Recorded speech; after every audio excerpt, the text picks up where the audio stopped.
Hoje vamos abrir o capítulo 4 da Carta aos Hebreus. Carta aos Hebreus, capítulo 4, fica lá no fim da sua Bíblia, lá no fim do Novo Testamento. E os versículos 14 a 16. Algumas coisas que nós já vimos a respeito da Carta aos Hebreus. Os hebreus aos quais se refere o título desta carta são os judeus, também eram chamados de hebreus. Há toda uma história desse nome, nós não vamos entrar nisso agora. Eles são tratados como judeus da diáspora. E a diáspora foi aquele fenômeno que aconteceu no século 6 a.C., quando o povo judeu foi espalhado pelo mundo inteiro por causa da perseguição que outros povos infringiram contra o povo hebreu e os levaram como cativos, primeiro para a Babilônia, o povo de Israel, Reino do Norte, depois primeiro para a Síria, aliás, o povo de Israel, Reino do Norte, depois para a Babilônia, o povo de Judá, o Reino do Sul. E então o povo estava espalhado. A este espalhar do povo se chama historicamente de diáspora ou dispersão. E algumas coisas aconteceram nesse processo, especialmente nesses 400 anos antes do Novo Testamento. Na realidade, o povo judeu ainda continuava buscando o Senhor, embora longe da sua terra. Não tinham mais o templo, porque o templo lá em Jerusalém havia sido destruído pelos babilônios ou caldeus, mas eles estavam agora buscando ao Senhor em sinagogas. Eram reuniões pequenas que eles faziam de todos os judeus que habitavam numa mesma cidade, e havia sinagogas espalhadas por todas as partes do mundo, como até hoje nós temos sinagogas espalhadas por todas as partes do mundo. E ali eles estavam lendo a lei de Deus, o Antigo Testamento. Os escribas, que eram copistas da lei, eles viviam copiando a lei, se tornaram hábeis, porque eles fizeram muitas cópias da lei de Deus, do Antigo Testamento. Então passaram a ser chamados de doutores da lei. Praticamente eles tinham todo o Antigo Testamento decorado, memorizado, de tanto que eles haviam copiado o Antigo Testamento. E eles eram chamados de doutores da lei.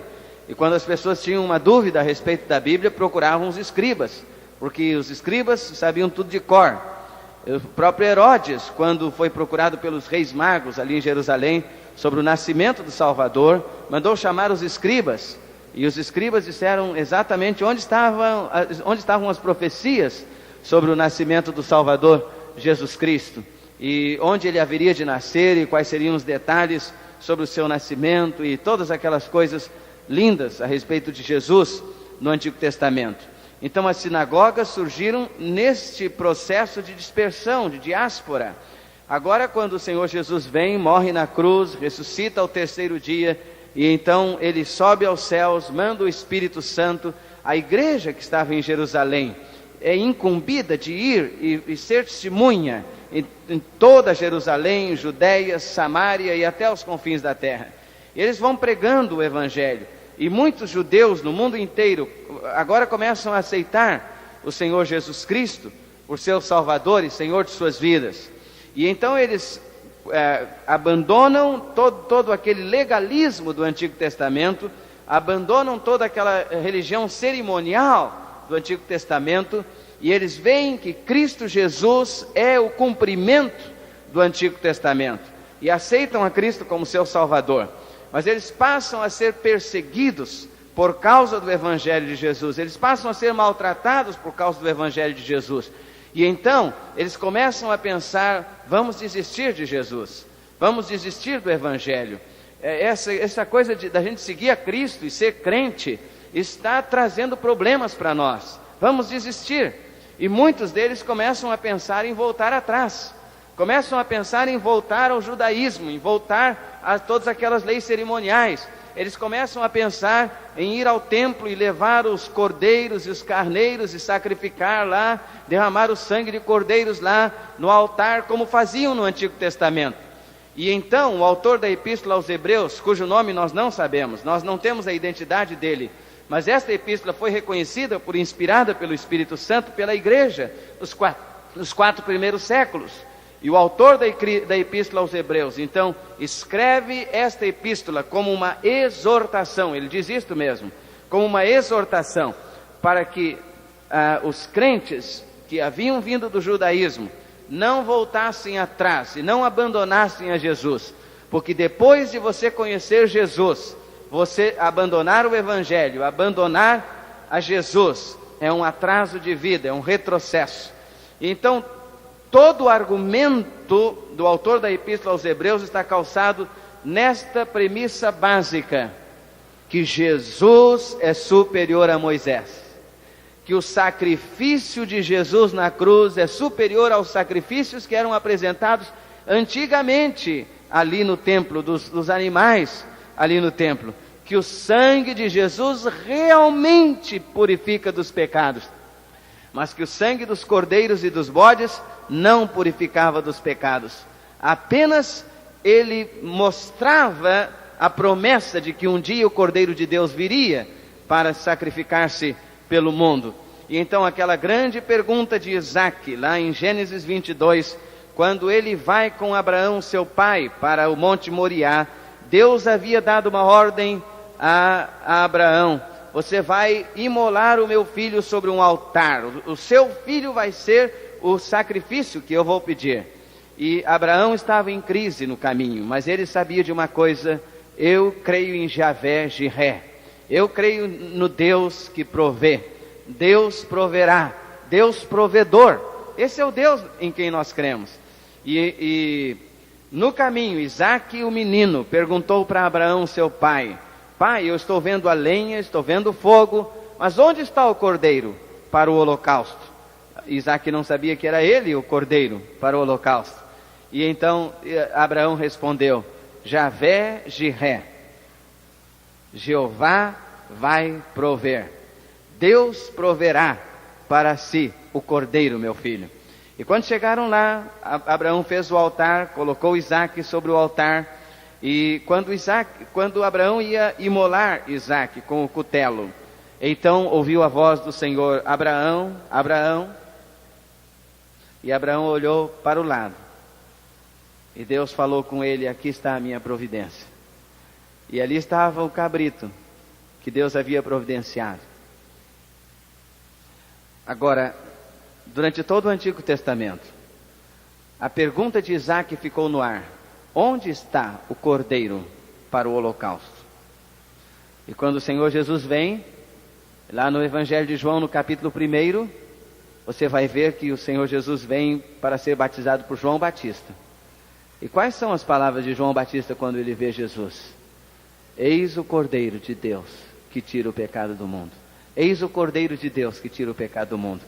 Bem, o livro de Hebreus no Novo Testamento é o Levítico do Novo Testamento. O livro de Levítico no Antigo Testamento era o manual dos levitas, era o manual de como apresentar os sacrifícios no templo. Era aquele manual precioso. Toda vez que eles tinham que apresentar o sacrifício, tinham que ver qual foi o tipo de pecado, quem foi que pecou e tudo isso. E dependendo do tipo de pecado, dependendo de certos detalhes, um tipo de sacrifício. Mas agora, o manual dos levitas no Novo Testamento, dos sacerdotes, que é Hebreus, diz que há só um cordeiro, Jesus Cristo, que é superior a todos os cordeiros do Antigo Testamento. Há um só sacerdote, um sumo sacerdote, que é Jesus, e que ele oferece um sacrifício perfeito que não precisa ser repetido, assim como os sacrifícios do Antigo Testamento precisavam ser repetidos. E ele diz: esse cordeiro e esse sacrifício e esse sumo sacerdote são perfeitos, e é neles que nós cremos. Portanto, se você, depois de ter Jesus, de conhecer a Jesus, você pensa em voltar atrás, isso é atraso de vida, porque ter Jesus é ter o melhor. Jesus é melhor que ouro e bens, canta Beverly Shea, naquele hino tão precioso. Jesus é melhor do que tudo que tens. Jesus é melhor. E nós, como crentes, irmãos, precisamos estar acordados para isso, que Jesus é melhor. Amém? que Jesus é melhor. Você já percebeu isso? Jesus é melhor. O mundo está atrasado ainda. Eu estou vendo na televisão, nos jornais, todos os dias, a notícia de que pessoas estão sacrificando animais nos seus cultos religiosos. Pessoas estão sacrificando bodes e galinhas nos cruzeiros dos cemitérios. Pessoas estão sacrificando crianças. Não é só no interior do Brasil, mas em tantas grandes cidades. A Bíblia diz: sem derramamento de sangue não há remissão de pecados. Mas o único sangue que Deus aceita pelos nossos pecados é o sangue de Jesus Cristo, o Filho de Deus. E se Jesus já derramou o seu sangue, e o seu sangue realmente nos lava de todo o pecado, nenhuma outra gota de sangue é necessária. Não se precisa derramar nenhuma outra gota de sangue. Jesus apresentou o sacrifício perfeito. Todos os outros sacrifícios são absolutamente inúteis. Todos os outros sacrifícios são absolutamente desprezados por Deus. O único sacrifício que Deus aceita é o sacrifício de seu Filho, Jesus Cristo, na cruz do Calvário. Esse é o sacrifício perfeito. Será que alguém aqui que ainda está tentando agradar a Deus, ou as entidades do mundo espiritual, com o sangue dos animais, ou sangue de pessoas? Só um que se agrada com esses sacrifícios é Satanás. Satanás quer sangue, ele quer derramamento de sangue, ele quer beber sangue. Esta é a filosofia de Satanás. Ele quer a vida das pessoas, ele quer tomar a vida das pessoas para si. Mas você pode estar protegido de todas as astúcias e artimanhas de Satanás, debaixo do sangue de Jesus. A palavra de Deus diz, é o Senhor quem diz, ele diz: aquele que tocar em vós é como quem toca na menina dos meus olhos. Aquele que é nascido de Deus, o maligno não lhe toca. Amém, irmão? E é isso, essa proteção magnífica e maravilhosa que o Evangelho nos dá no sangue de Jesus Cristo. E nessa noite eu queria pensar um pouco a respeito disso, e como o sangue de Jesus nos protege em meio a todas as nossas fraquezas e debilidades. Então vamos ler Hebreus capítulo 4, versículos 14 a 16. Eu tentei dar aqui um cenário histórico para que nós pudéssemos entender melhor o que é que significam essas palavras, o que significa esse texto das Sagradas Escrituras. Diz assim então o autor da carta aos Hebreus: tendo portanto um grande sumo sacerdote, Jesus, Filho de Deus, que penetrou os céus, retenhamos firmemente a nossa confissão, porque não temos um sumo sacerdote que não possa compadecer-se das nossas fraquezas, porém um que, como nós, em tudo foi tentado, mas sem pecado. Cheguemo-nos, pois, confiadamente ao trono da graça, para que recebamos misericórdia e achemos graça, a fim de sermos socorridos no momento oportuno. Amém, irmãos? Aí está a bênção. Está falando do sacrifício de Jesus. Está falando que agora, através de Jesus, nós podemos entrar na presença de Deus. Como diz Philip Yancey, desde que o véu do templo se rasgou de alto a baixo, quando o Senhor Jesus entregou o seu Espírito e morreu na cruz por nós, nós podemos entrar lá no Santo dos Santos, nós podemos entrar na sala do trono, nós podemos entrar na presença de Deus e podemos ter uma nova intimidade com Deus. Nós podemos entrar lá e dar um abraço em Deus. Essa é a nova intimidade com Deus que Jesus nos patrocina pelo seu sacrifício na cruz do Calvário. Agora, há uma questão que me incomoda nesse texto. O autor da carta aos Hebreus atinou exatamente com o nosso maior problema. Ele chama de fraqueza. Esse é o problema, nosso problema. Fraqueza. Uma das palavras que mais aparecem na carta aos Hebreus é a palavra fraqueza. Esse é o meu problema, esse é o seu problema. Nós estamos em fraqueza, nós vivemos em fraqueza. Nós temos uma fraqueza inerente à nossa condição de seres humanos. Nós somos fracos. O que é que essa fraqueza determina? Essa fraqueza determina que nós não conseguimos agradar a Deus por nós mesmos. Essa fraqueza determina que nós tentamos fazer as coisas certas, mas fracassamos. Essa fraqueza determina que nós tentamos fazer o bem, mas acabamos fazendo o mal. Essa fraqueza determina o que Romanos capítulo 7, a partir do versículo 7, nos diz. Toda vez que eu tento fazer o bem, eu não consigo. Mas toda vez que eu tento evitar o mal, então é isso que eu faço. Essa fraqueza você percebe todos os dias na sua vida, é verdade? Nós somos fracos. Há uma fraqueza inerente a nós. Há uma fraqueza que debilita os nossos membros. Há uma fraqueza que debilita a nossa vida espiritual. Há uma fraqueza que debilita a nossa vida emocional. Há uma fraqueza que faz os nossos joelhos tremerem. Nós somos fracos e a Bíblia reconhece isso. O verso 15 diz: porque não temos um sumo sacerdote que não possa compadecer-se das nossas fraquezas. Porém um que como nós em tudo foi tentado, mas sem pecado. O pecado traz essa fraqueza na nossa vida. Eu viajava para Governador Valadares nesta semana, no carro. E de repente, quando o carro ia muito bem, mas quando nós começamos a subir uma serra, eu apertava o acelerador e o carro não ia. E apertava o acelerador e o carro não ia. Então começamos a ficar preocupados. E a pessoa que estava comigo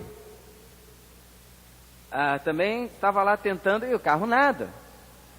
Então alguém disse: isso deve ser um cisquinho aí no carburador do carro.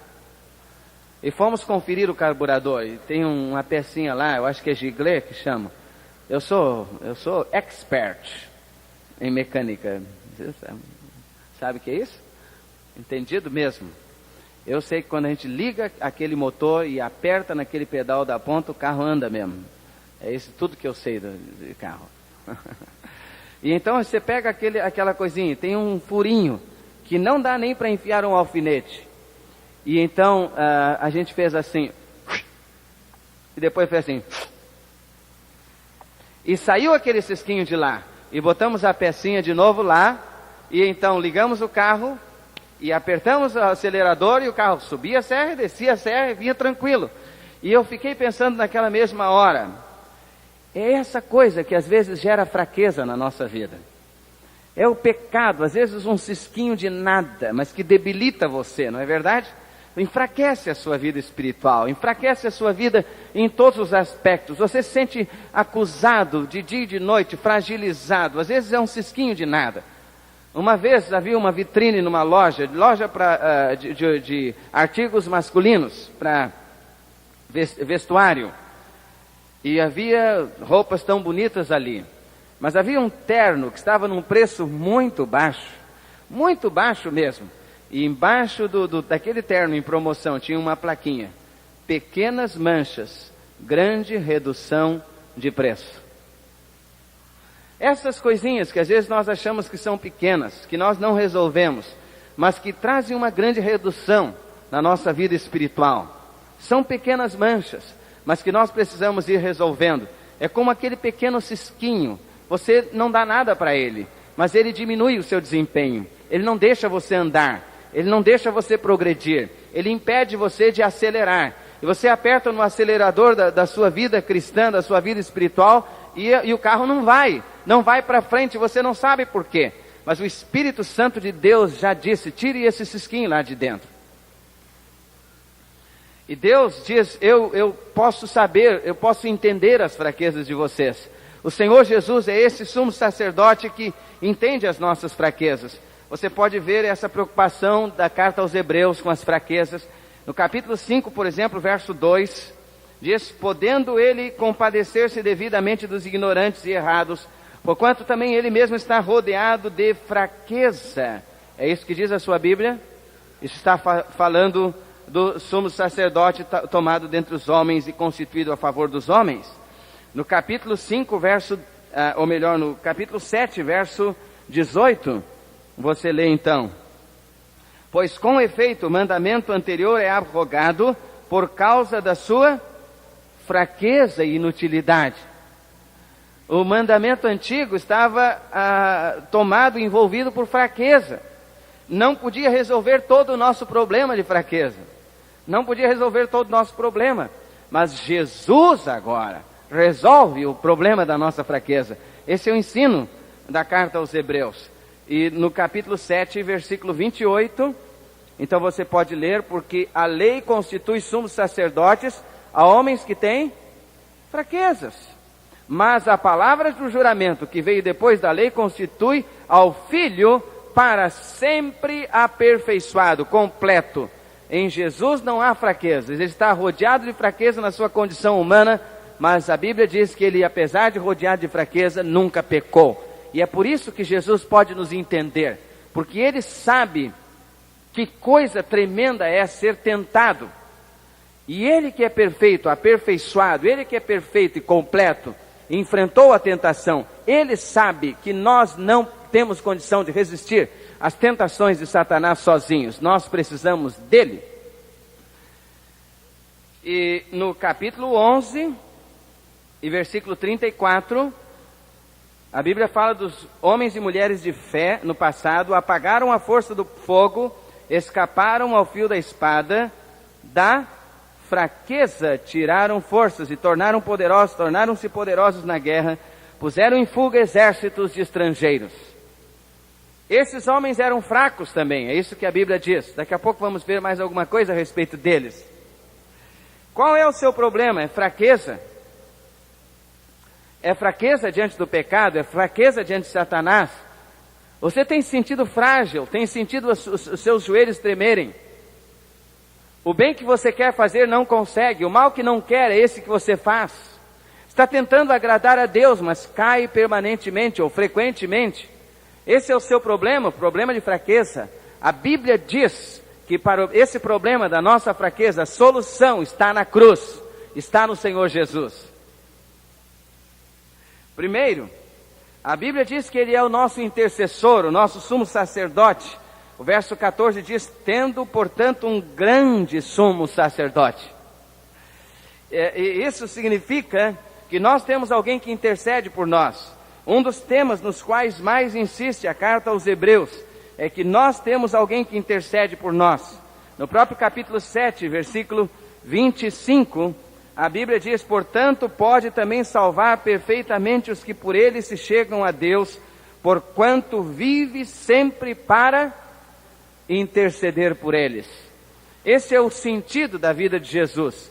Ele vive sempre para interceder por nós.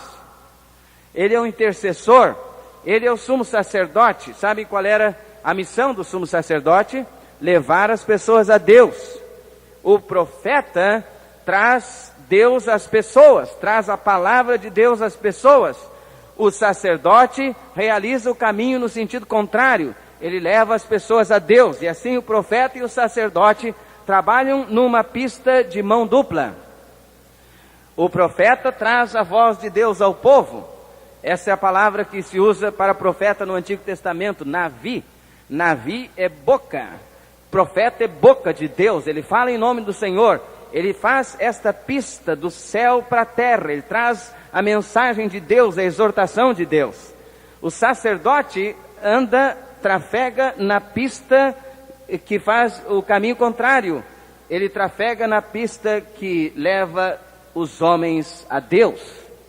E é esse trânsito de Jesus. Ele nos leva a Deus. Ele nos leva sob a sua proteção e a sua justiça para entrarmos na sala do trono, os santos santos. Por isso, nós mesmos fracos como somos, podemos entrar na presença de Deus e podemos saber que seremos aceitos por Ele. Temos um intercessor, temos um sumo sacerdote.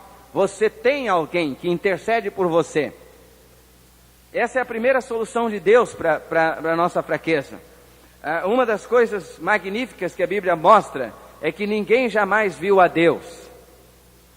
Sabe por quê? Porque o dia que víssemos a Deus face a face, nós não suportaríamos por causa da nossa fraqueza.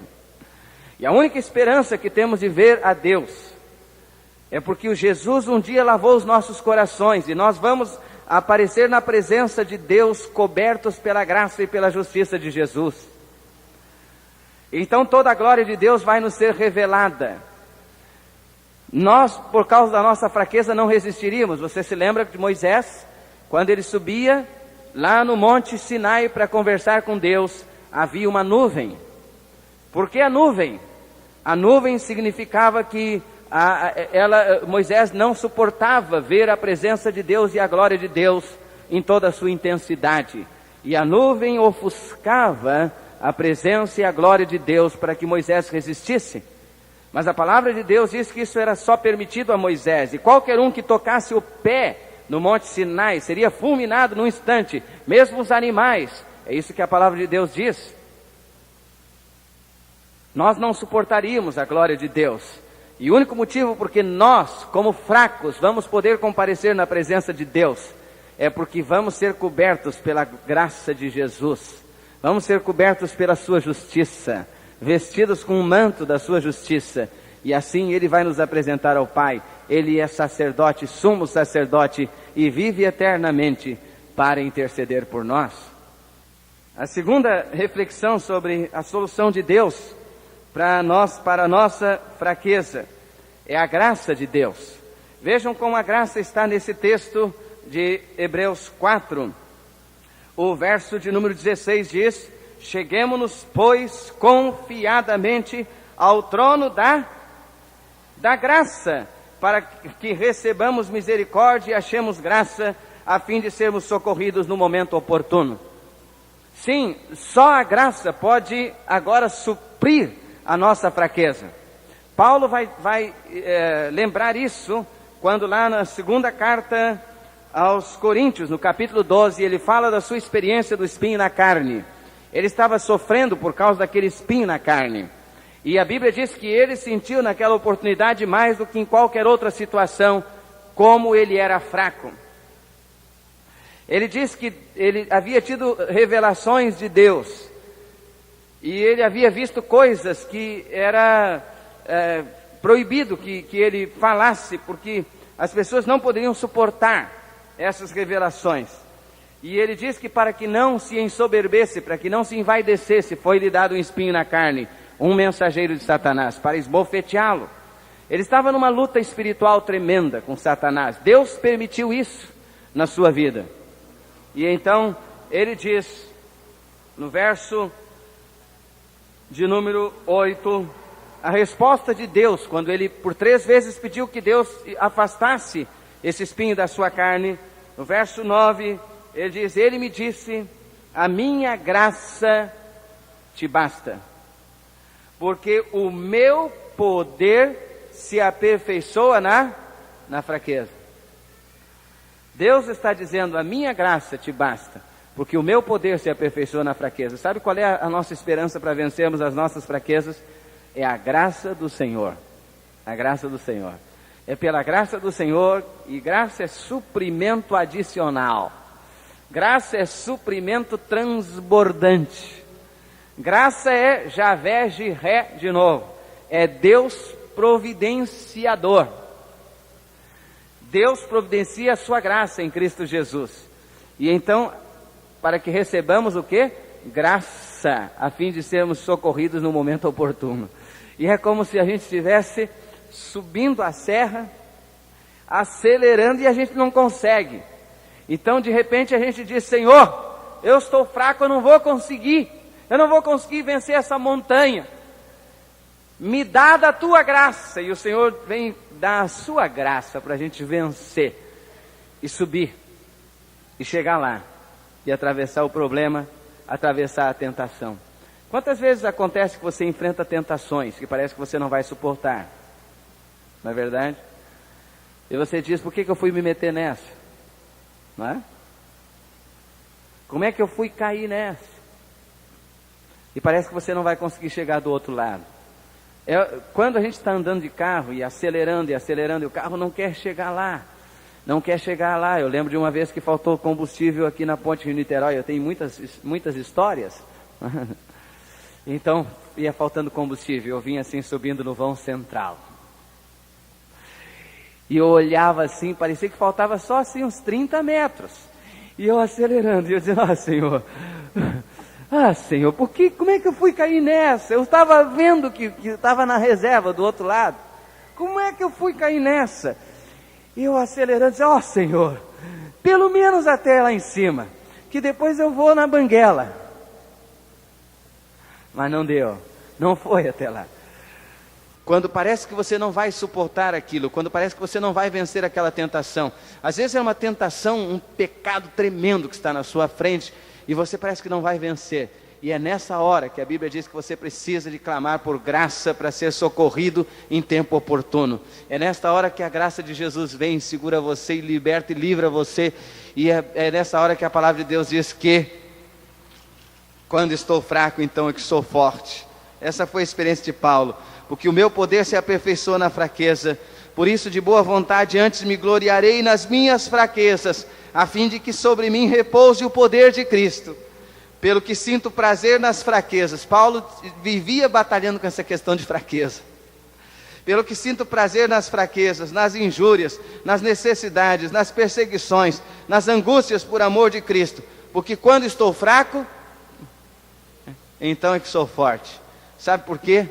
Porque quando você acha que é o tal, quando você acha que tira o pecado de letra, quando você acha que tira a tentação de letra, aí você confia em si mesmo, você começa a desprezar a graça, você acha que sozinho você consegue, porque Romanos 7, até o momento quando você vê que você sozinho não consegue nada, e tem que desistir de confiar em si mesmo, e aí você diz: Senhor, me socorre com a tua graça, e a graça de Deus vem, e aí você pode dizer: quando eu estou fraco, então que sou forte, porque quando eu estou fraco, é a graça de Deus que opera na minha vida, e aí eu atravesso.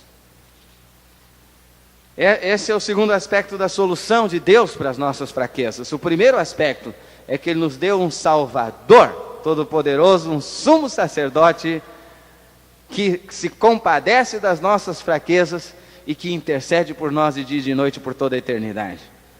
O segundo aspecto da solução de Deus é que Ele nos provê a sua graça em Jesus para nós suportarmos. E o terceiro aspecto é decorrente desse, é que Deus nos dá o poder para da fraqueza tirarmos forças. É só a graça de Jesus que faz isso. O texto diz assim: cheguemos pois confiadamente ao trono da graça.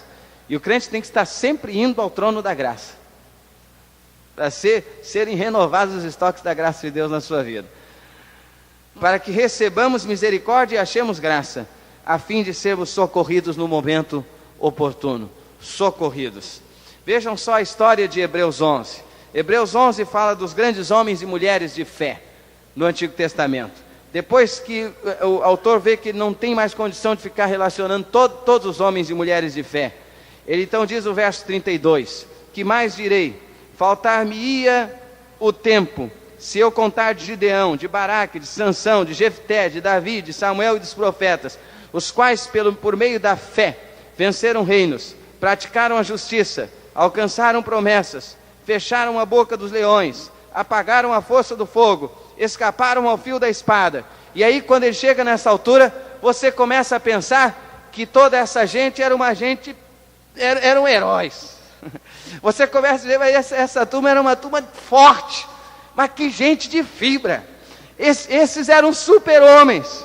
E você começa a dizer: olha, eu sou fraco, eu não conseguiria isso que eles conseguiram, fechar a boca dos leões, escapar ao fio da espada, fazer ele acontecer. E você começa a olhar para eles como se eles estivessem lá em cima e você aqui embaixo. E de repente a Bíblia diz: da fraqueza tiraram forças. Amém? Sabe o que a Bíblia está dizendo? Que eles não eram mais fortes do que eu e você. Eles não eram melhores do que eu e você. Eram fracos como nós, tinham fraquezas como nós. Mas Deus lhes deu a graça de da fraqueza tirarem forças. Isso significa: as nossas fraquezas não são desculpa para nós andarmos errado com Deus. As nossas fraquezas não são desculpas para nós andarmos com a nossa vida de qualquer jeito na presença do Senhor. As nossas fraquezas não são desculpas para nós não fazermos a vontade do Senhor. As nossas fraquezas não são desculpas para nós cedermos ao pecado na nossa vida. As nossas fraquezas não são desculpas para nós não fazermos a obra de Deus. Porque esses homens e mulheres eram frágeis, eram fracos, mas a Bíblia diz que eles experimentaram um milagre. Da fraqueza tiraram forças. Amém? Se você quiser mais, então venha comigo a Tiago. Tiago, no capítulo 5, e veja o verso 17. Tiago 5, 17. Você já ouviu falar de Elias? Você o admira muito, por tudo que ele fez ali com os profetas de Baal, no Monte Carmelo. E quando ele começou a orar, Deus derramou fogo do céu sobre o altar. Deus fez maravilhas. Você o admira muito. Mas você sabe que ele tinha fraquezas? A Bíblia diz assim: Elias era homem sujeito às mesmas paixões que nós, e orou com fervor para que não chovesse. Por 3 anos e 6 meses não choveu sobre a terra.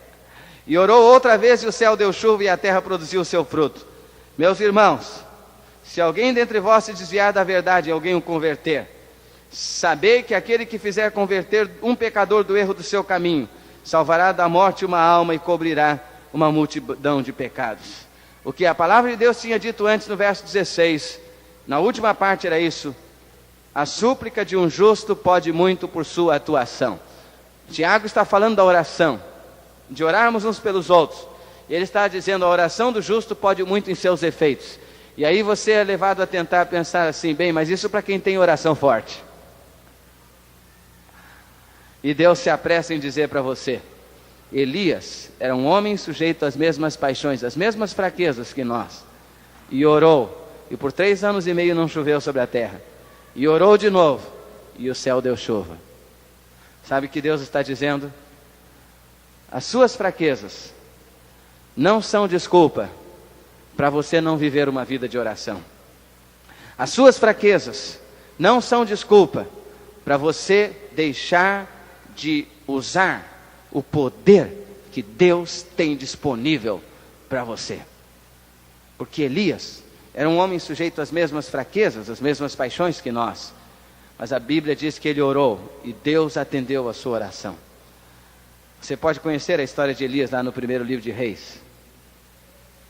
E você vai ver a bênção que ele foi.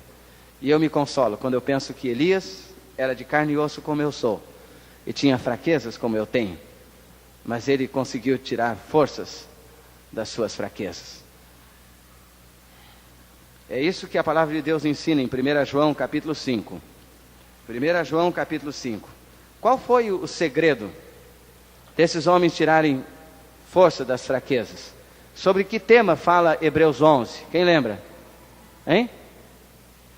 Fé. Fé. Fé é confiança.